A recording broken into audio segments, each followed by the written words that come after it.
My name is Dan Culver. I'm the chair of the Division of Pulmonary Medicine at Cleveland Clinic. Thank you for joining us for this session, Healthy Lungs for Healthy Living.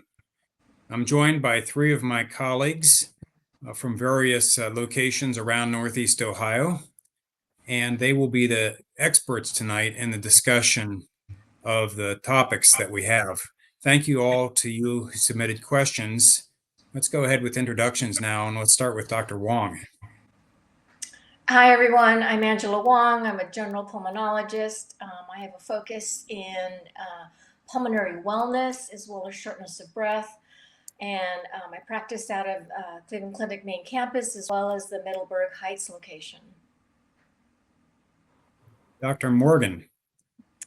Hi, everyone. I'm Amanda Morgan. I'm also a general pulmonologist.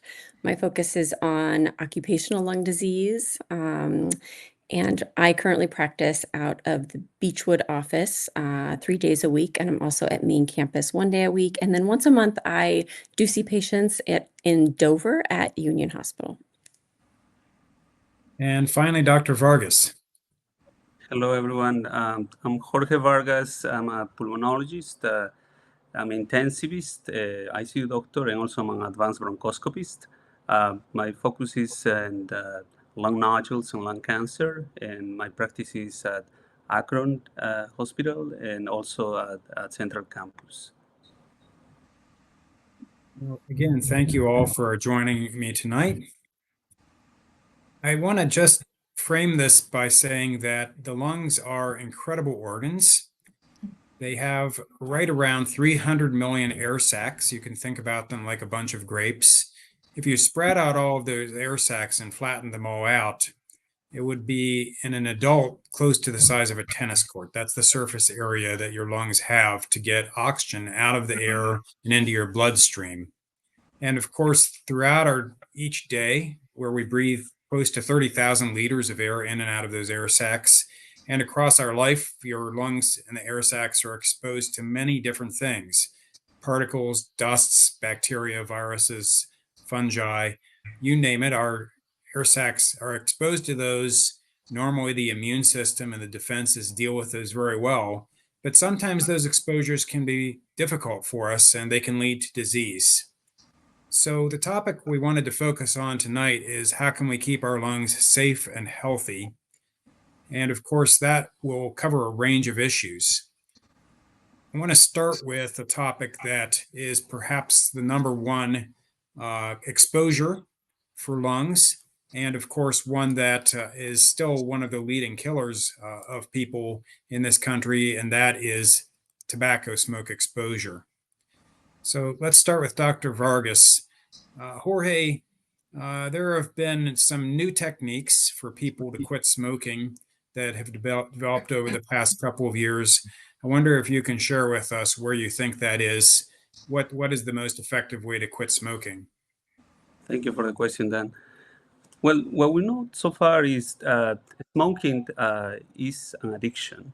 It's not related to the strong will. It's a condition in which we notice that using different methods at the same time can lead to a better success for quitting smoking. Uh, we know that the best way is first to establish a good relationship with your doctor and with the support of the doctor to evaluate you're ready to quit. And using different methods, for example, one of them using medications, what we call pharmacotherapy. Other types of methods is to use nicotine replacement therapy. That could be nicotine patches and nicotine gums in different presentations. And finally, also counseling and behavioral counseling. These different techniques using at the same time can lead to a better success rate. I will emphasize doing the well-known cold turkey. Unfortunately, it's not as successful. If we take a look, it might take 1% or 2% success per year, which is a very low rate compared to these other newer methods that we have that we know work better. Thank you. Any other thoughts from you, Angela or Mandy?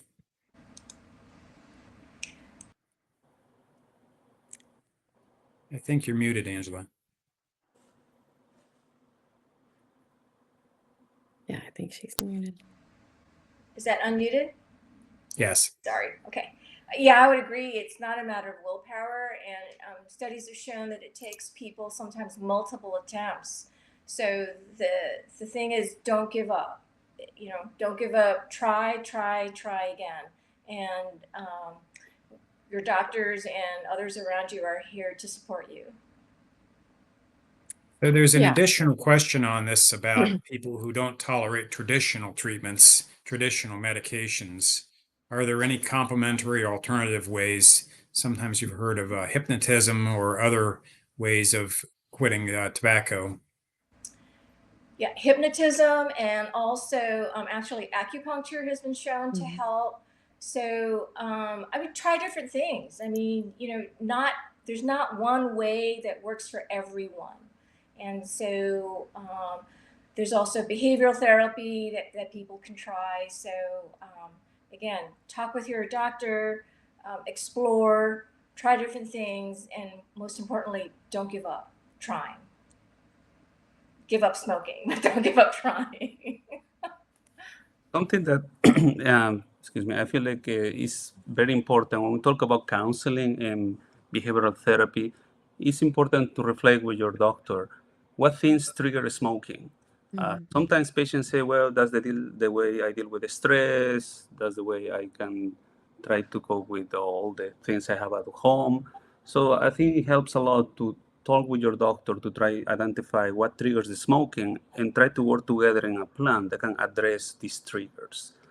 And definitely it's not, as we said, it's not only one attempt. It takes perhaps several attempts, but it matters a lot to reflect about what triggers the smoking and put barriers into it. One of the questions that came in about smoking, and maybe I'll point this one to Dr. Morgan, is if you quit smoking years ago, somebody mentioned being 82 and having quit smoking 49 years ago, and what can you expect the effects on the lungs to be? Are there still risks? Can there still be problems? Yeah, I think the answer is yes. You can't reverse damage, at least things like emphysema. You can't reverse that by stopping smoking. You can reverse the inflammation that happens more acutely from smoking. So a lot of patients will experience improvement in chronic cough. They may experience less episodes of bronchitis once they quit. But if they have emphysema as a result of smoking, they can't regenerate their lungs. So in theory, many years after tobacco cessation, your lung function decline will eventually be that of somebody who never smoked, but you're not starting from the same place, if that makes sense. You're starting from a lower lung function potentially. And so that's one thing. The second thing is lung cancer risk, right? We have standard recommendations to screen for lung cancer, but we really don't know how long the effects last. Because as we may discuss later, even secondhand smoke has effects on cancer risk. So the answer is the least amount of exposure you can have, the better. But even if you've smoked for many years, stopping helps. Even in patients with lung cancer, right? Stopping improves their response to cancer therapy. That's a good point. So we could maybe transition to that question, secondhand smoke. That's gotten a good bit of attention lately. Certainly, we know that secondhand smoke has some risks, both for the person who's directly exposed, but also perhaps for some other people. Jorge, secondhand smoke, how do you think about that in the context of health risk? Well, lung cancer, as we mentioned, is the deadliest of all the cancers, not only in the US, but in the world.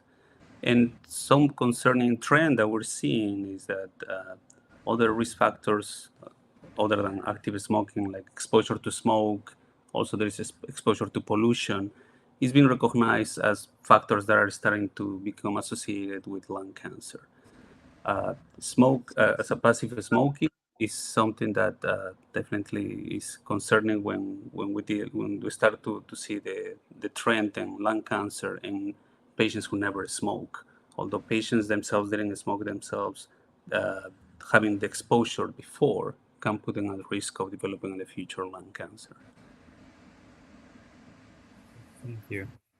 So we'll get to lung cancer in a minute. That's certainly how you screen for it and how you deal with it is a big question. But one of the questions that came in related to COPD, I think, is important to also address because we know most COPD in the United States and the world is really related to tobacco smoke exposure. In other parts of the world, biomass burning and other issues certainly are important. So if somebody does have COPD, and maybe I'll ask you this, Angela. If somebody does have COPD, how long can people live with it? How long are people able to survive with COPD? And how does it affect their lives? Yeah, I want to start out by saying, first of all, just to reassure people that, COPD is not a death sentence. Sometimes I have patients come in and they're frantic because they've gotten this diagnosis and they go to the internet and they think they're going to die. But with proper treatment and paying attention, to other measures of health and exercise, you can live a long life, a good quality life too. You have to take care of yourself. You have to take care of your lungs, but it is something that people can adapt to. I will say, and adapt to quite successfully. Thank you. And so, as we think about the risks of COPD, and of course, avoidance, prevention is the best cure, right? That is the number one thing. One of the other issues that comes up is occupational exposures. And we did get several questions about occupational exposures. One of them has to do with working as a manicurist and whether or not that's a risk for problems like COPD or occupational asthma. Of course, there are other exposures. Another question was about a person who cleans houses and the risk of developing chronic lung disease from that. Mandy, do you want to comment on those kinds of exposures? Yes, absolutely. So the manicurist in particular, they're exposed to what we call volatile organic compounds, and those, as well as some cleaning products, right? The danger with those is that you're not protected if you wear a mask. So really minimizing exposure to those, as well as working in a well-ventilated space are the most important thing. The majority of the risk for things like, so if you're cleaning houses, things like bleach, ammonia, the majority of the risk is really in occupational asthma and lung irritation. Now, that being said, we like to think of asthma as a reversible disease, meaning when the patient is not symptomatic, their lung function is normal. But even asthmatics can have accelerated decline in lung function, and you can see that in patients with heavier exposures and longer exposures. So knowing what you're working with and trying to minimize the more toxic chemicals, which can be difficult, right? If you're not in control of your environment, say you're working as a manicurist, there's all things like benzene, toluene, formaldehyde. Not only can they increase risk of lung irritation, but they can increase risk of cancer as well. So really, and you can protect yourself from some things with a mask, but again, having good ventilation, and choosing lower toxic products. So for instance, less aerosolized products, if you're cleaning houses, there's still going to be some vapors that you can't avoid, but when you're aerosolizing bleach, you're at a higher risk of having lung toxicities from that. But really, minimizing exposure, wearing a mask to avoid certain exposures, but proper ventilation is going to be number one. Thank you. Are there exposures that cause symptoms and that might be very noticeable to individuals versus exposures that can be sneaky and that one may develop lung damage without noticing it? There was a question about how confident can someone be without symptoms that they're not damaging their lungs? That's a good question, and I would say that the answer is so yes. Some exposures, so bleach is a good example. Typically, the patient will develop symptoms sometimes very quickly, depending on the concentration of the bleach, and they'll know right then with re-exposure to something that irritates the lungs or causes a chemical, or not a chemical, but an irritant-induced asthma. So different than allergic asthma. Successive exposures to that will often produce more severe symptoms. That one's fairly obvious. But there are other things. So benzene in particular, right? You're inhaling that. It's maybe not necessarily causing decline in lung function, but is putting the patient at risk for different kinds of cancers. So nasopharyngeal cancers, leukemia, these are ones that you might not know for, say, 20 to 30 years.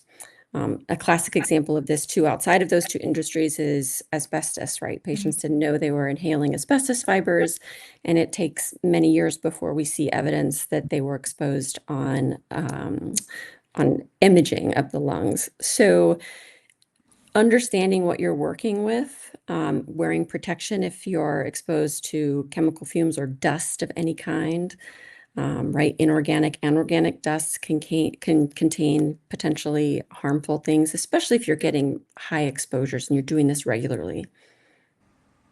Those are great points, Mandy. I need to highlight also there is a second most common risk factor for lung cancer is radon. Yes. And we are aware that this is an indolent exposure, it's a radioactive gas, and unless you are screening for it, you will not have any symptoms. And we know that is the second most common risk factor other than smoking. Yeah, those and are you can important. Go ahead. Sorry, Dan. I was going to say you can have your home tested. Certain parts of the US are required to have testing because of the land. So, for instance, areas in Colorado and Nevada are more at risk for radon. So, and that's something you can have your home tested for if there's a concern. I also want As to long- put a plug in. Oh, sorry. Go ahead. I just wanted to put a plug in for lung function studies. I mean, we're talking about insidious exposures, or perhaps you've been smoking and you quit a long time ago. Do I have COPD? I'm not short of breath. Lung function studies are so easy to do, right? Mhm. They're non-invasive. Spirometry, for instance, takes a few minutes. They're easy to order. So, talk to your doctor. The American Lung Association often has fairs. Well, they'll do spirometry for free. So yeah, it's a quick and easy test and can detect lung issues before you may even become aware of them. Or That's a give good you a point. baseline if you're working in an Exactly, yeah. industry where you're exposed. Yeah. While we're just on the exposures, I would like to address a very specific one again to you, Mandy. The question is, I have just learned how to TIG weld. What kind of respirator should I use under the eye hood to protect myself from nanoparticles released during the process? And the writer says that they're sensitive to the smell of that. Do you have any suggestions for something specific like that? I do. And for the audience, TIG welding is tungsten inert gas. It's a safer form of welding, but you still have potential exposure to nanoparticles as the question asker appropriately knows, right, that they need to be careful. And the most important thing is for protection is one, ventilation, right? So you can use local exhaust ventilation. So that's number one. Some form of adequate and properly installed ventilation in combination with a mask, right? And there's two specific masks.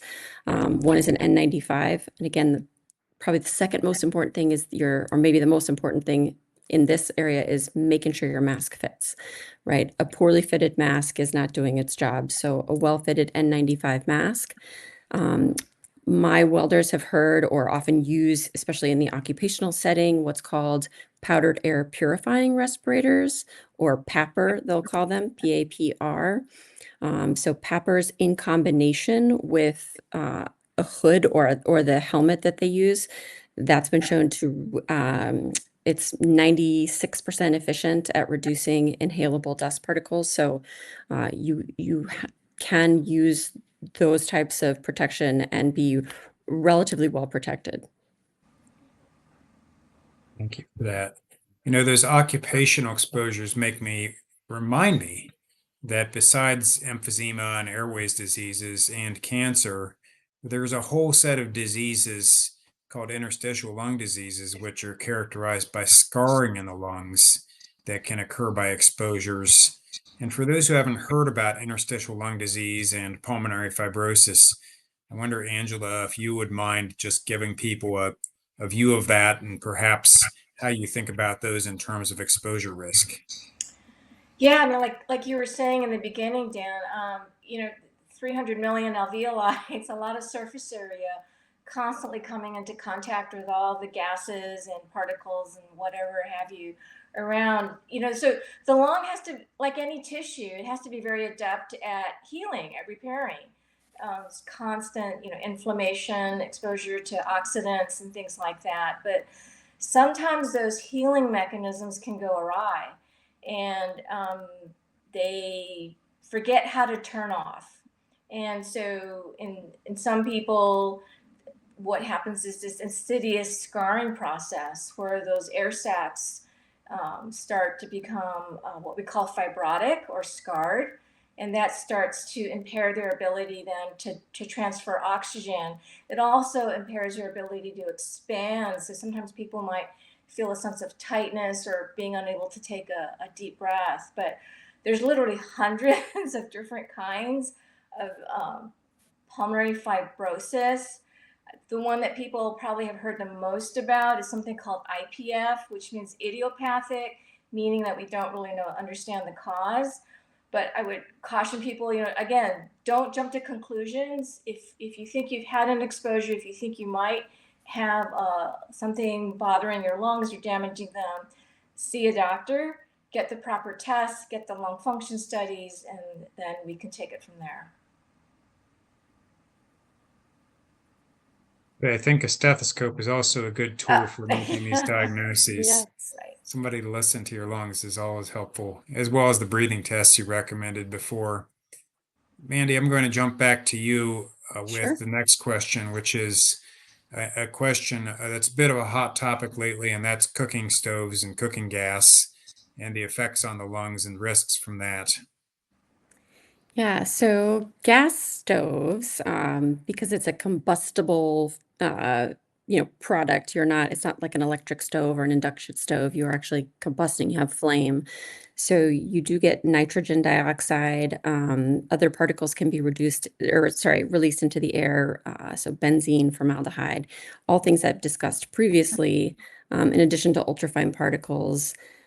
Depending on if you're using really high heat and searing, right? We're getting back to that burning. You're burning something, so you're releasing chemicals into the air. You're effectively worsening your indoor air pollution.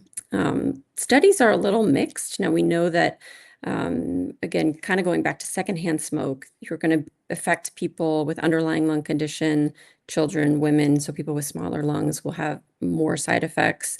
May have underlying worsening symptoms due to whatever condition they already have. So worsening asthma. A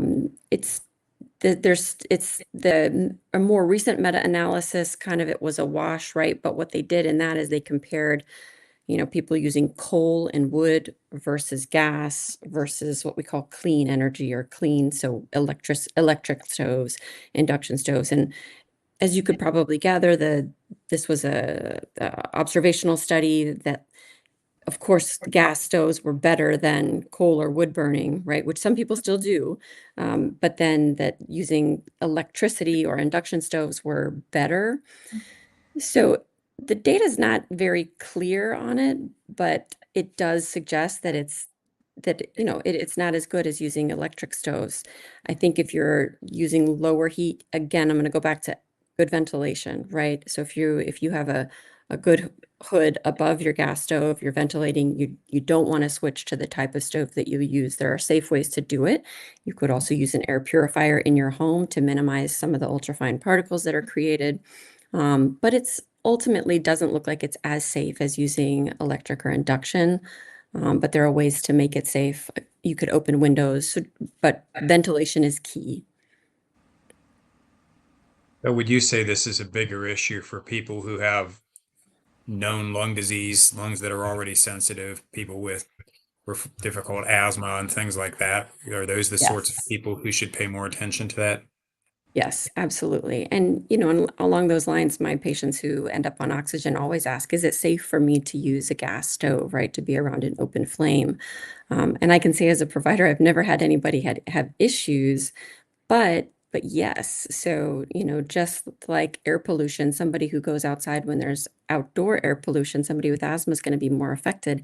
Indoor air pollution is going to be an issue as well.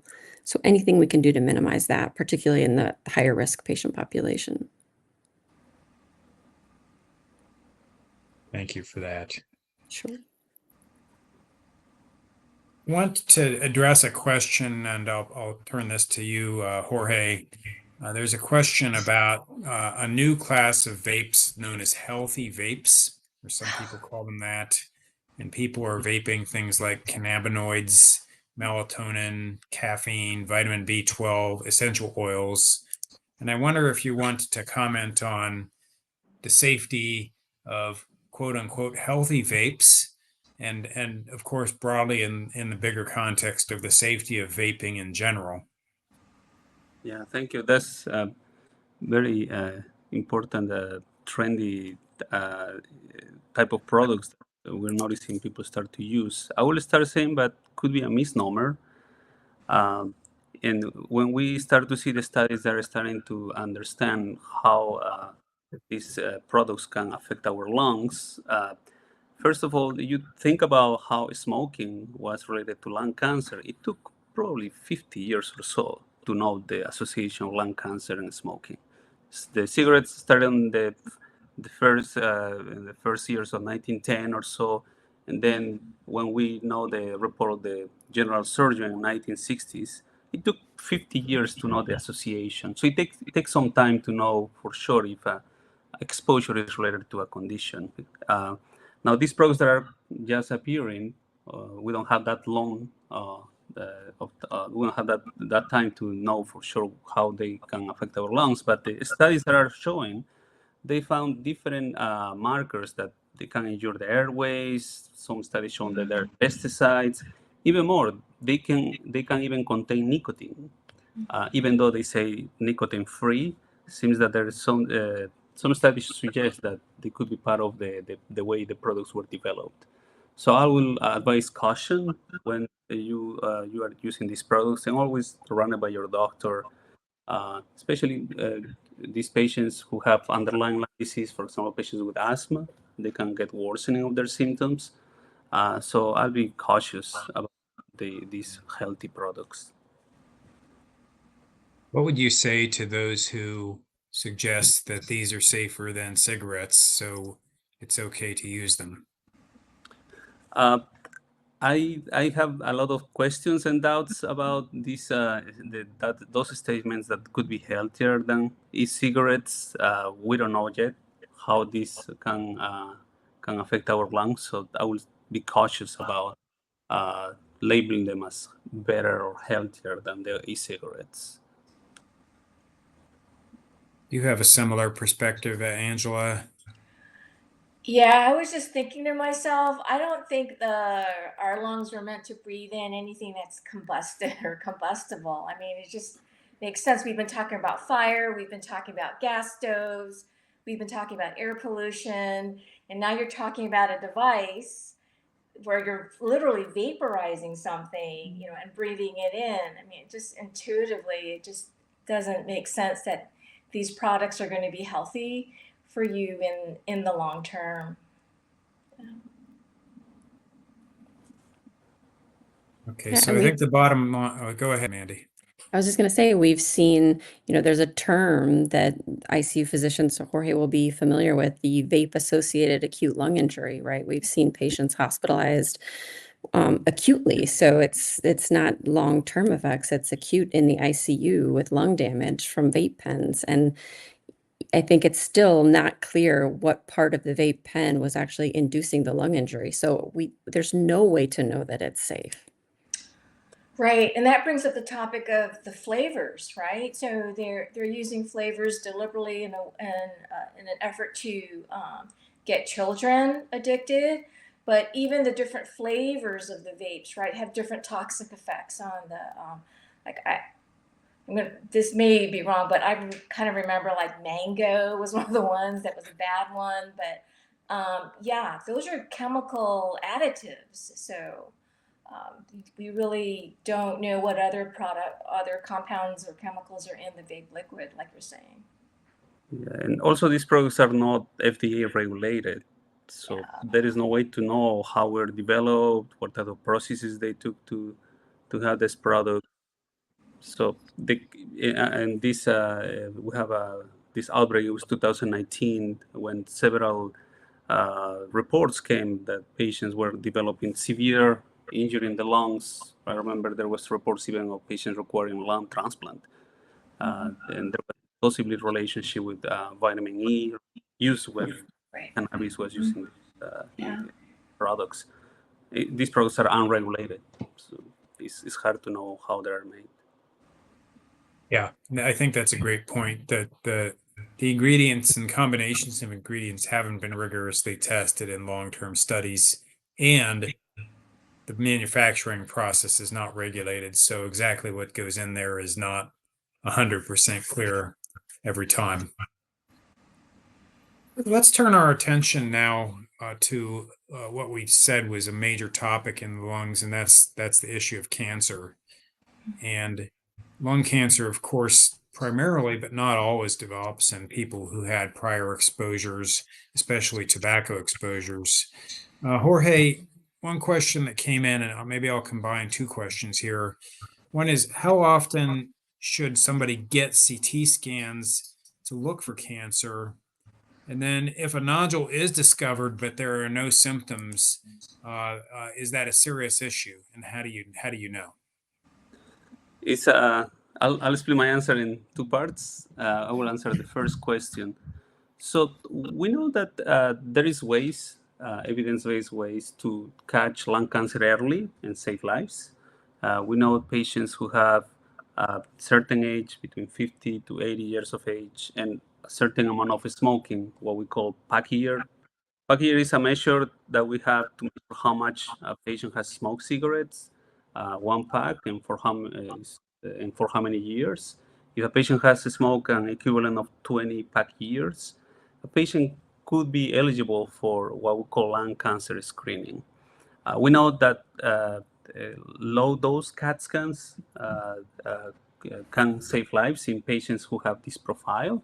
And it's important to highlight that this has to be a discussion with your doctor. There are benefits to detect lung cancer early, but also there could be some potential harms, like detecting things that we don't need to detect, among others, and get enrolling a program that will follow with you the findings that can happen. So if a patient has this profile, it's reasonable to be referred to the lung cancer screening clinic and discuss if this kind of test will be good for detecting early lung cancer. Now, the second part of the question regarding lung nodules. Lung nodules, lung spots, are quite common in the US. Up to close to 2 million lung nodules are detected every year in the US. And definitely this is something that can create a lot of anxiety in patients when we discuss nodules. And it's important when you go and speak with your doctor about it, discuss different things. First, getting the images. There are other features that we collect: the size of the nodule, the location, the risk factors, whether or not the patient has prior history of cancer. So we take all this into consideration to know whether or not a nodule could be related to lung cancer. We know that up to 95% of the lung nodules are benign, but there is a 5% chance this could be a cancer, could be malignant. The question is how to know which one is which. So that requires a very good conversation with your doctor and evaluate how the nodule was found, and also get the images and include all the risk factors in that discussion. Maybe I can ask you, Mandy, if you have a patient with a lung nodule but no symptoms, how do you tend to approach that situation? Yeah, so like Jorge said, I would first find out what their risks, if are they a high risk patient? And so we have tools in pulmonary medicine, based on age, based on tobacco history, based on location of the nodule, the characteristics when you view the CAT scan, the size. And so depending on those risk factors, that's my first step in determining how frequently do I follow it. If it's large and the patient's high risk and we can feasibly do a biopsy, we'll do that. But oftentimes we just do what we call surveillance imaging, which is, again, if you're high risk, we typically don't repeat CT scans more frequently than every 3 months or longer than every year. But really, it's depending on the patient's risk factor for cancer. But then I'm going to ask other, questions because lung nodules aren't always cancer, right? It could be the mark of a prior fungal infection, or it could be an autoimmune disease. So taking a good history is obviously always important.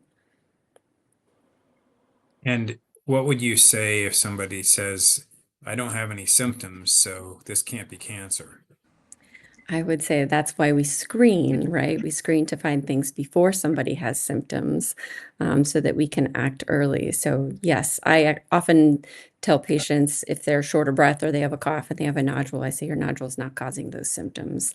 Unless it's obstructing an airway, it's quietly sitting there and we're lucky we found it. I mean, the lung doesn't have any pain fibers, so it's not, so a lot of the typical symptoms that people associate with cancer or actually any disease, they're just not going to be manifested. I think it goes to the description that you then mentioned. The lungs are huge organs. When you put in flat, it's like a port. And when we talk about nodules, we're talking about half an inch, quarter of an inch size. And unfortunately, the most common way of presentation of lung cancer is with the late stage, because lung cancer doesn't cause symptoms until it's very advanced. So I wouldn't be misled by assuming that without symptoms means that I don't have lung cancer. So is there a good way if somebody has a nodule and it meets some calculations for being a decent sized risk of being cancer? Is there a good way to know if it's cancer except for taking it out with surgery? How would you know that? Jorge? Well, it comes down to this evaluation of the size of the nodule. For example, there are some nodules, if it's a nodule that is, for example, less than 4 millimeters, and the patient doesn't have many risk factors, we have different tools developed, calculators, for example, that can tell us what is the risk of this being lung cancer. You put this in a calculator, you evaluate how the nodule looks, maybe the risk of lung cancer is less than 1%. But you have, for example, there is a scenario where you have a nodule that looks more than 2 centimeters. The patient has some risk factor like smoking or family history of lung cancer, some occupational exposures, for example. This risk can go up.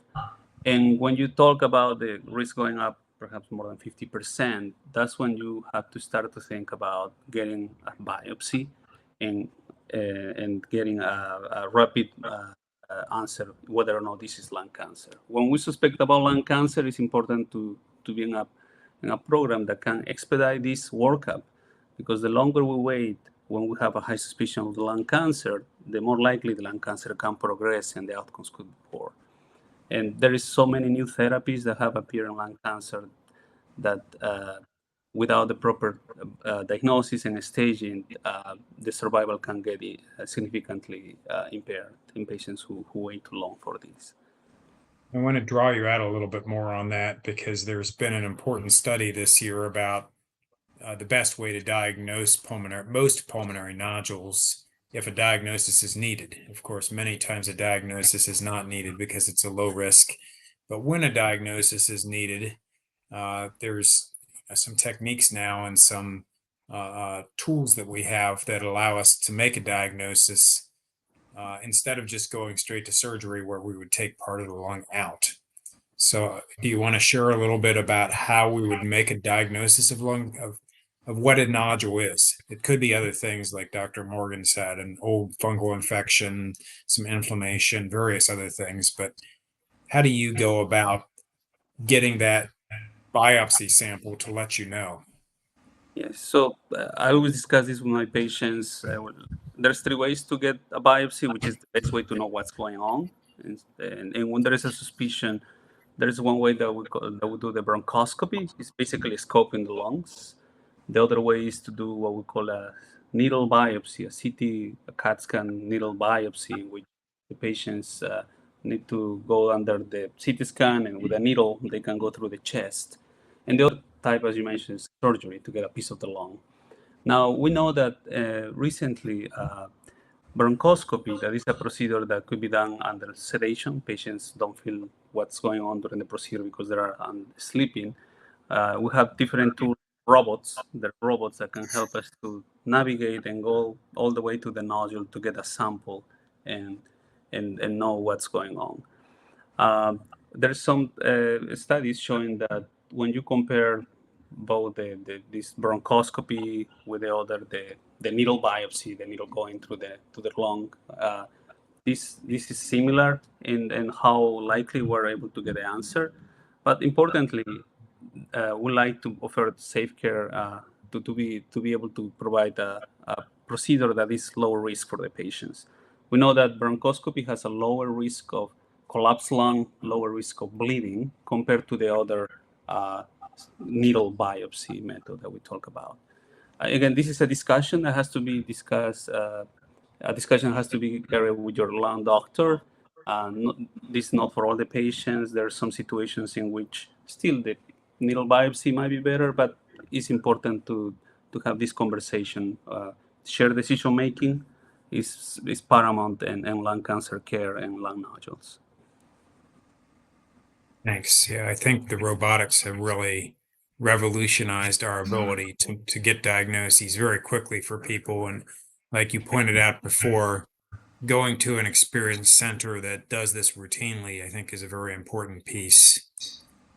I'd like to ask a follow-up question to that. If somebody does have cancer, and I'll put this question to you, Angela. If somebody does have cancer and they need surgery, is there an age cutoff to surgery? One of the questions came in saying, could a 70 or even an 80-year-old have lung surgery? I think the short answer is absolutely. I mean, now again, shared decision making, going over the risks and benefits, but the risks mainly, are there any what we call comorbidities? Are there any other pre-existing illnesses, like many patients who have lung cancer because they have smoked in the past? Maybe they have heart disease, or they have emphysema, which may affect their lung function and their ability to tolerate surgery, for instance. So all of these things, you want to consider surgery in the context of the whole patient, right? Not, but that being said, there are, as Jorge was saying, I mean, not only have there been amazing advances in the medical therapies for lung cancer, but also now radiation oncology, or the ability to target tumors with X-ray therapy, has really come a long way in the last even 5 years. And they're able to hone their beams, just right down to that little tumor, and can get, in some cases, depending on the stage of the tumor and the size, equivalent outcomes as to surgery. So again, there's so many factors that need to be considered, and what's right for you. It's really a decision that should be made, with your doctor and your family and your team. Thank you. I know that we're short on time here, and I want to make sure we get to several of the other topics. So the next thing I'd like to cover is a question of infection prevention. And a couple of the questions that came in were about, how do I prevent myself from getting pneumonia, and what vaccines should I get? So let's start with Dr. Morgan. Sure. What are the best ways for somebody with either pristine lungs or somebody who has some lung disease to think about preventing infections? Absolutely. So the simplest things are vaccination. We're medical doctors, so we're going to recommend vaccinations. And depending on your age and your risk factors, obviously pneumococcal vaccination, that may be, so it's basically for everybody over 65, but if you're under 65 and have other comorbidities, then you are a candidate for pneumococcal vaccination. Annual influenza vaccination still has good evidence for protection, as well as the RSV vaccine, which is actually, I think, it's a higher recommendation even than influenza or pneumococcal in patients with COPD. And COVID vaccination as well. So vaccination would be my number one. Number two would be when you're traveling, right? You can absolutely wear a mask. There is evidence that wearing a surgical mask helps prevent viruses that are spread by droplet. So if you're concerned, you can wear a mask in crowded spaces or spaces where, you may not be able to control who you're exposed to or where they're poorly ventilated. Good hand hygiene. So, washing your hands after using communal spaces and before eating can help prevent pneumonia. More specifically, good oral hygiene, right? So we know that some pneumonias happen from aspiration in elderly patients, and not even always elderly patients, right? So, so having good oral hygiene, quitting or minimizing alcohol use. So chronic alcohol use or regular alcohol use increases your risk for pneumonia. Obviously, tobacco cessation. So these are all broad categories that can help reduce your risk of pneumonia. And then my patients know that the healthier you are, the fitter you are, the more resilient you are to infection, right? So staying physically fit, trying to get good sleep, right? Your immune system works better when all of those things are in play. Thanks. And I should add, as somebody who practiced in Nevada at one point in time, that there's a question about digging in the dirt and whether or not somebody should wear a mask. And of course, we know in Nevada there are some special considerations there, but what would you say to somebody who asks about wearing a mask if they're out gardening? Yeah, I would. So gardening's interesting. So again, going back to cleaning and going back to your occupation, so understanding what you're working with, right? So organic dusts, you're going to have bioaerosols, right? There's going to be fungus, there's going to be bacteria, pollen, even plant products that you can inhale. And probably your biggest risk there is irritating, if you have asthma or allergies, you may worsen symptoms, or even, right, the more exposure you have, you can develop a sensitivity to those. So that's number one. Number two, inorganic dust, right? If you're working in a place where your soil may have silica particulates, right, that can be risky. Typically, you would have probably a small dose, but we know that silicosis, right, in miners in Nevada, we don't have valley fever out here, but coccidiomycosis was an issue out there. But lastly, if you're a composter, right? So compost, you're going to have a higher concentration of mold. And the risk we have with mold are other lung diseases like hypersensitivity pneumonitis, and something called allergic bronchopulmonary aspergillosis. So that's where a common mold that we're all exposed to kind of sets up shop in the lungs and can cause what mimics asthma, but is more than asthma, and often we'll have to treat the mold to get control of the symptoms. So wearing a mask, again, surgical mask, N95, if it's not too uncomfortable, can help protect you from some of those exposures, particularly if you have underlying lung conditions, right? I think one of the questions mentioned bronchiectasis, which is different than COPD and different than ILD, but those patients generally have an issue with airway clearance, right? And so if you inhale some of these particles and you can clear them normally, you're not going to be as affected. If you have an issue with airway clearance, meaning you can't clear your lungs and the normal mucus, those kinds of bacteria, those molds can stick. So yes, if you have underlying lung conditions, then I would recommend protection, especially if it's something you enjoy frequently, and especially if you compost. So it all comes down to host risk as much as to the activity. Absolutely. Okay, thank you. Sure. Think about that next time you're gardening. Let's change over a little bit on the topics. Think about people who don't have underlying lung disease. One of the questions that came in, and I'll direct this to Dr. Wong, is what about breathing exercises to expand the lungs? Sometimes people have certain breathing exercises they've learned in an exercise class or in different practices like Tai Chi. Other times, people get devices after having been in the hospital and they ask about using those devices for ongoing breathing exercises. So, are there breathing exercises that can help people with healthy lungs? And after you answer that question, I'll ask you about people who have underlying lung disease. But let's start with Yeah. just the people who don't. Yeah, it's really amazing what, with our modern society, and we're so focused on screens now, and we're all hunched over, we're all typing like this, or, following the news or something like that. We all kind of develop this kind of hunching posture of our backs.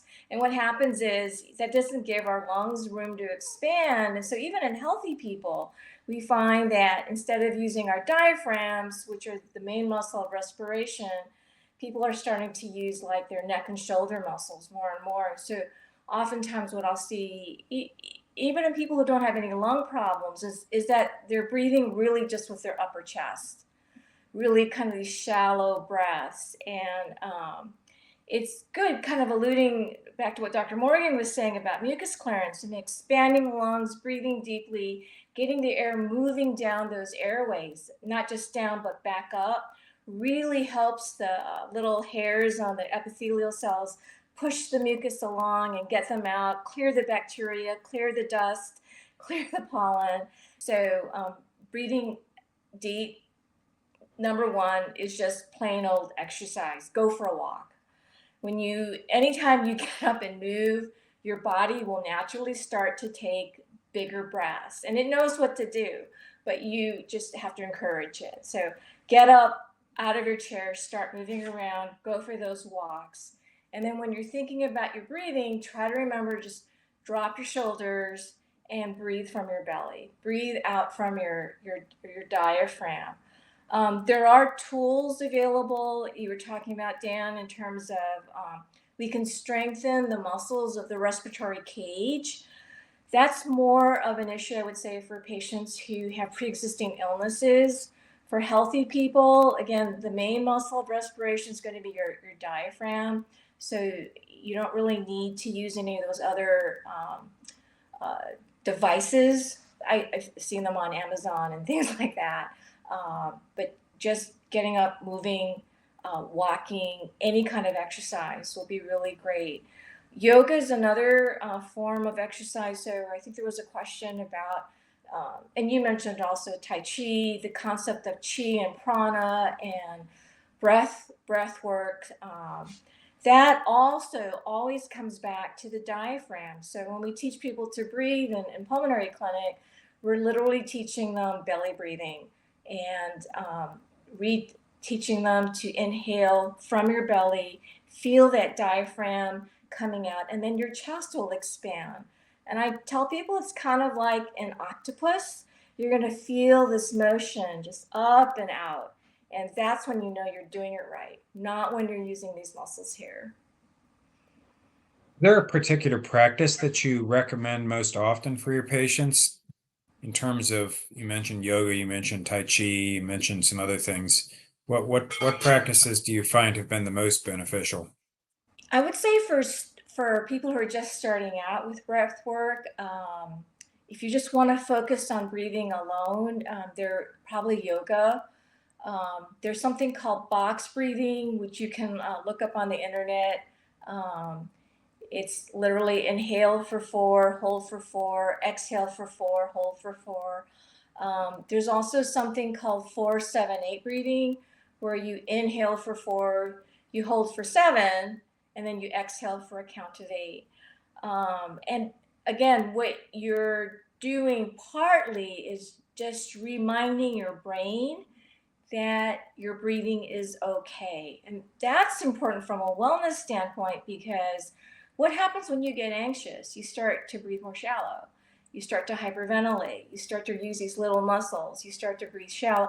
And so by practicing some of these deep breathing exercises, you're reconnecting with your brain and telling it that everything's okay. which will help modulate the stress and anxiety just naturally, all by itself. Yeah, there's Tai a lot of Chi there's other things that I could go into, but come and see me. We can talk about Tai Chi, there's Qigong, there's so many really wonderful, gentle exercises that people can do just to get them moving and breathing again.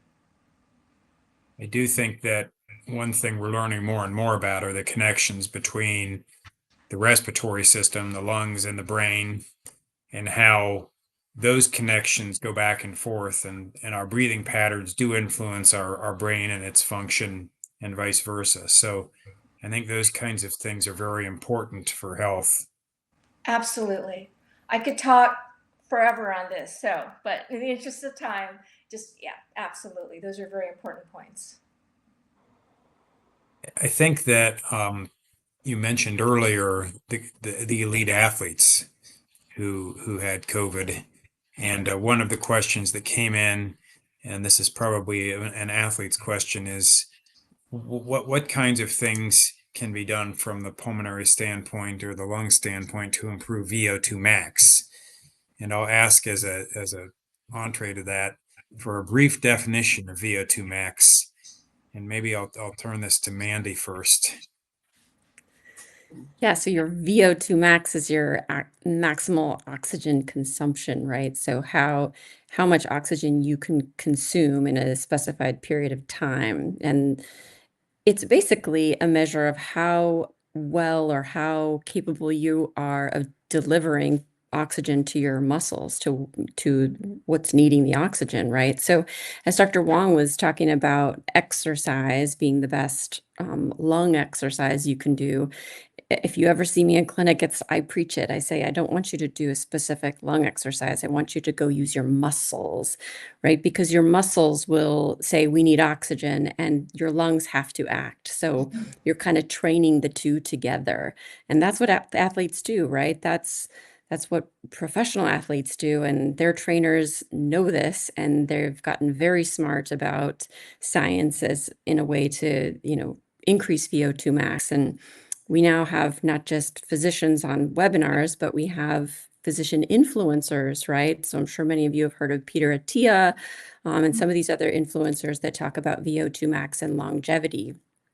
And yes, it's a measure of, how well you can deliver oxygen, but are we using it as a measure in clinic? Not necessarily, but working to increase your VO2 max is exercise, right? So you increase exercise. It's typically more intense exercise, which not all of our patients are capable of. But then again, everybody has to start from somewhere. So in general, right, exercise needs to be done in a manner that you can adapt to it, meaning you can overdo these things, right? So you have to slowly progress, whether that's cardiovascular exercise, strength training. There has to be a progression so that the body isn't always just recovering, but the body is adapting. And as Dr. Wong said, even people with COPD can increase their VO2 max, right?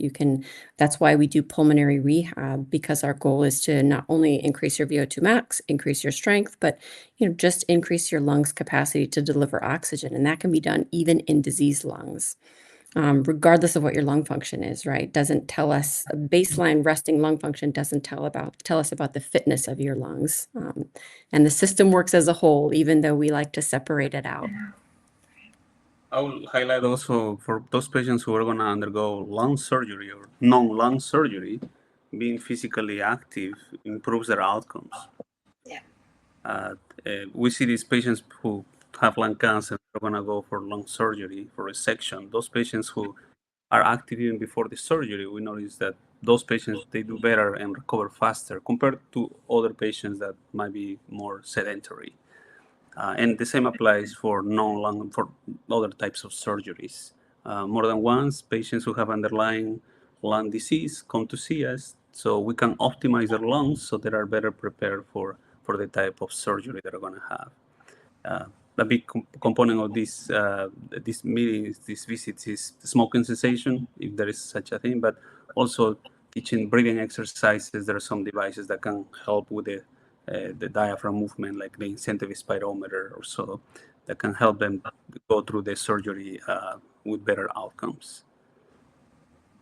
I think it is interesting that we're learning a lot about the impact of muscle. It's not just there to do work, it's really a metabolic organ, it's an immune organ.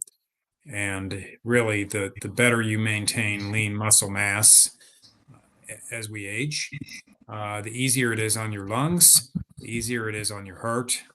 I often liken it to the effect on your car engine of having really bad tires that are misaligned. So muscle training, breathing muscles and other muscles is very important. It improves bone density too, and we have, Yeah. as pulmonary physicians, we're constantly using prednisone in elderly patients or long-term inhaled corticosteroids, which put your bones at risk. And muscle, I always tell patients, you build bones by building muscle, and it's never too late. That's right. Well, it's been really wonderful spending this time with all three of you. Thank you all. I want to remind the audience that this is recorded. A recording of this will be sent out to you in the few days after this. And I want to thank Dr. Vargas, Dr. Morgan, and Dr. Wong for their expertise this evening. And we look forward to talking to you again in the near future. Thanks, everybody, and have a Thank nice you. rest of your day. Thank you. Bye-bye. Thanks so much. Take care.